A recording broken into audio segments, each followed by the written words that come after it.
एक किसान था। उसे खूब धन संपत्ति अपने पूर्वजों से विरासत में मिली थी, इसलिए उसे किसी चीज की कमी नहीं थी। वह दिन भर बैठकर हुक्का पीकर अपने मित्रों के साथ गप्पे लड़ाता रहता था। सारा काम उसने नौकरों के भरोसे छोड़ रखा था, जिसका वे लोग फायदा उठाते थे, जिसके कारण उसकी संपत्ति कम होती जा रही थी। लेकिन किसान को अपनी मौज मस्ती से फुर्सत ही नहीं थी। वो इस ओर कोई ध्यान नहीं देता था। एक दिन उसका एक पुरान मित्र उससे मिलने आया। उसने सब कुछ देखा तो उसे बड़ा दुख हुआ। उसने किसान को समझाने की बहुत कोशिश की, लेकिन उस पर कोई असर नहीं पड़ा। तब उसके मित्र को एक उपाय सूझा। उसने किसान से कहा कि यहाँ से थोड़ी दूर पर एक बाबाजी रहते हैं। वे धन प्राप्ति के नुस्खे बताते हैं, तुम्हें भी वहाँ जाना चाहिए। किसान तुरंत तैयार हो गया। दोनों बाबाजी के पास पहुँचे। बाबाजी ने किसान को बताया, तुम्हारे गोदाम, गौशाला और घर में सूर्योदय के समय एक श्वेत नीलकंठ आता है।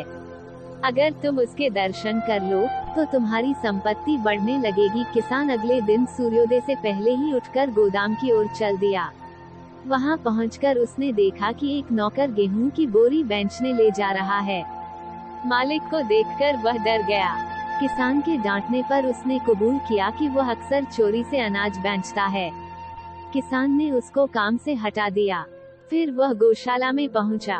वहां उसने देखा कि गौशाला का कर्मचारी दूध बेच रहा है और पैसे खुद रख रहा है। किसान ने उसको भी डांटा और सही से काम करने की नसीहत दी। दोनों जगह श्वेत नीलकंठ को न पाकर वह घर पहुंचा।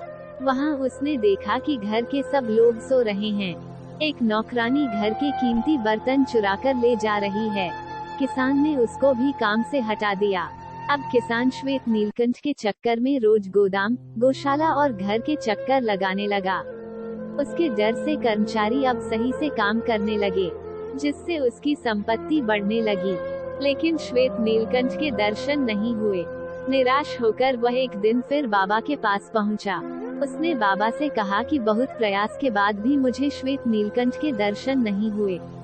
बाबा ने हंसकर कहा, तुम्हें श्वेत नीलकंठ के दर्शन हो चुके हैं। वो श्वेत नीलकंठ है तुम्हारा कर्तव्य।